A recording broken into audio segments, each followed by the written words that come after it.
નમસ્કાર. હાલ સિટી ન્યૂઝમાં આપણી સાથે જોડાયા છે વિક્રમસિંહ અને ગોંડલના જ રહેવાસીઓ છે અને ઘણા બધા મુદ્દાઓને લઈને બોલતા હોય છે. ત્યારે આજે એમની પાસેથી વિશેષ મુદ્દાઓ વિશે વાત કરી છે અને આજે વાત કરવી છે ભ્રષ્ટાચાર વિશે કે ગોંડલમાં ભ્રષ્ટાચારનું ઘણું બધું એ બોલતા હોય છે. ત્યારે આજે એમની પાસેથી વધારે માહિતીઓ મેળવવી છે.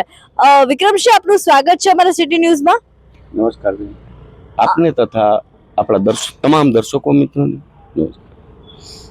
વિક્રમસિંહ, ગોંડલમાં ભ્રષ્ટાચારને લઈને આપણે તમામ મુદ્દાઓ ઉપર તમે બોલતા હોય છો અને ઘણીવાર મુદ્દાઓ આ ઉઠાવતા હોય છો. ત્યારે આજે મારે જાણવું છે કે શું ખરેખર ગોંડલમાં ભ્રષ્ટાચાર દિવસે ને દિવસે વધી રહ્યો છે? બેન, ભ્રષ્ટાચારની વાત કરું તો આજ બપોરે મારા એક ધ્યાનમાં આવ્યું કે ગોંડલ તાલુકા પંચાયતના પ્રમુખ ભરતભાઈ ઢોલરિયાએ કાલે મોવૈયા ગામે એવી એક ચેલેન્જ કરી કે મારા પ્રમુખના શાસનમાં એક પણ ભ્રષ્ટાચાર સાબિત કરી દો.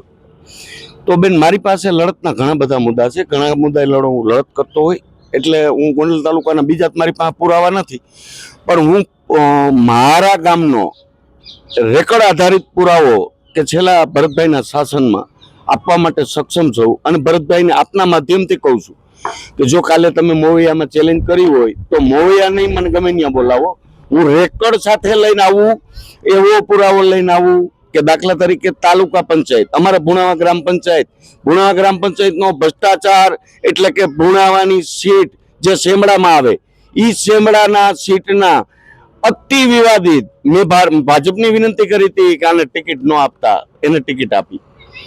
હવે એ ઉમેદવારના શાસનમાં પુષ્કળ પ્રમાણમાં ભ્રષ્ટાચાર સાબિત થયેલો છે. હાલના સરપંચની વાત કરું તો જે પ્રમુખના શાસનની વાત કરું ને બેન, તો જેમ પોર્ટલ કે જેમાં અધિકારીઓ જેમાં વધુ પડતું આખી એક જેમ પોર્ટલની યોજના છે બેન. હવે જેમમાં ભુણાવા ગામની જે મર્ક્યુરી લાઇટ, જે એલઈડી લાઇટની ખરીદી થઈ, મસ્ત મોટું ભ્રષ્ટાચાર છે બેન. ભરતભાઈને આપના માધ્યમથી ચેલેન્જ કરું છું કે મને બોલાવો, ડંકાન ચોટ ઉપર પુરાવો લઈને આવું, તમારા સમયના ભુણાવાના ભ્રષ્ટાચાર લઈને આવું અને ત્યારી સાથે આવું બેન. મારી નવરાઈ નથી અને હું બીજે ક્યાંય માથાય નથી મારતો અને લડતોય નથી. આ તો અમારે ભુણાવા મહાભારત થયું છે એટલે ભુણાવાને લગતો સક્ષમ છો લડવા માટે. અને એ લડવા માટે એટલે બેન એક હાથમાં ગીતાજી ને એક હાથમાં પેન લઈને નીકળો છો. એક હાથમાં ગીતાજી અને એક હાથમાં પેન ને સંવિધાન લઈને નીકળો છો બેન. મારી પાસે તોપ કે બંદૂક નથી, કળિયુગનું શસ્ત્ર પેન છે ને, પેન લઈને નીકળો છો બેન. અને પેનના ભાગરૂપે કહું તો હજી હું સામેવાળા ઉમેદવારની છેલ્લી 15 મિનિટ ઉમેદવારીનું ફોર્મ રદ થવા માટે 15 મિનિટની વાર છે, ત્યાં લગી હું આશાવાદી છું બેન. તમે ભૂતકાળમાં જોયું નહીં હોય કે ચૂંટણીનો ભાગ નંબર 8 અને 9 જે ખોટા સોગંદનામા રજૂ કરી દીધા પછી જ્યારે મેં ચકાસણીમાં રજૂઆત કરી બેન, તો ભાગ નંબર 8 અને 9 એ ઉમેદવારી પત્રનો ભાગ ગણાય. એની ઉમેદવારીનો ટાઈમ 11 વાગે પૂરો થયા પછી 13 તારીખે આ ચૂંટણી અધિકારી એટલે કે મામલતદાર એ ફોર્મને માન્ય રાખે, એના માટે મેં નામદાર હાઈકોર્ટના દ્વાર ખખડાવ્યા છે. અને બેન, હું 15 મિનિટની વારી છે ત્યાં લગી પૂરેપૂરો આશાવાદી છું કે આ ફોર્મ રદ થઈ જાય અને લડવા લાયક નહીં રહે. હવે એનો જ આ બેન ભ્રષ્ટાચાર છે. હવે હું કામ ભાજપે ટિકિટ દીધી, હું મજબૂરી છે એ મને નથી ખબર બેન. એટલે ભ્રષ્ટાચારની જે આ વાત કરો છો, મારી પૂરતા પુરાવા છે, તમકી હોય પીડીએફ નાખું અને ભરતભાઈને આપના માધ્યમથી ચેલેન્જ કરું કે ગમે ત્યાં મને બોલાવો, હું મારું રેકર્ડ આધારિત લઈ અને બતાવું કે જેમ પોર્ટલમાં જે એલઈડી લાઇટ સરકારે ખરીદી, તાલુકા પંચાયતનાથી લઈ અને જે એમાં બોડી હોય એને ખરીદી કરી છે, એ જ આજની તારીખમાં મારી પાસે સ્ટેટસ પડ્યા છે, સ્ક્રીનશોટ પડ્યા છે કે એ જે લાઇટની ખરીદી છે બેન, એ લાઇટ તમે ઓનલાઈન એક સિંગલ મગાવો તો ઘરે બેઠા એ જ કંપનીની એટલા જ વોટની લાઇટ તમને કેટલા રૂપિયામાં ઘરે પહોંચાડે. અને આ જેમે ભુણાવા કેટલા રૂપિયામાં નાખી, બરોબર છે. આવા રેકર્ડ આધારિત પુરાવા, આ તો એક સેમ્પલ છે બેન. કરોડો રૂપિયાનો ભ્રષ્ટાચાર છે. અને આ જે ઉમેદવાર છે એ વોશિંગ મશીનમાં બેહવા જાય છતાના વોશિંગ મશીનમાં 5 વર્ષ ફર્યા, કાંઈ ન થયું. અગાઉ જે કલંક ભૂતકાળમાં એની માથે છે, પણ વોશિંગ મશીનમાં બેઠા હતા બેન, કાંઈ ન થયું. જેવી મુદત પૂરી થઈ એ ભેગા ખનીજના માફિયા તરીકે બેન એફઆઈઆર નોંધાઈ ગઈ છે. અટાણે વોન્ટેડ છે છતાં બેફામ પ્રચાર કરે છે અને કાયદાનો ડર ન હોય. જ્યારે અમે કાયદાનું પાલન કરી છીએ અને પેન લઈને નીકળ્યા, સમય લાગશે પણ સત્યનો વિજય થાય બેન.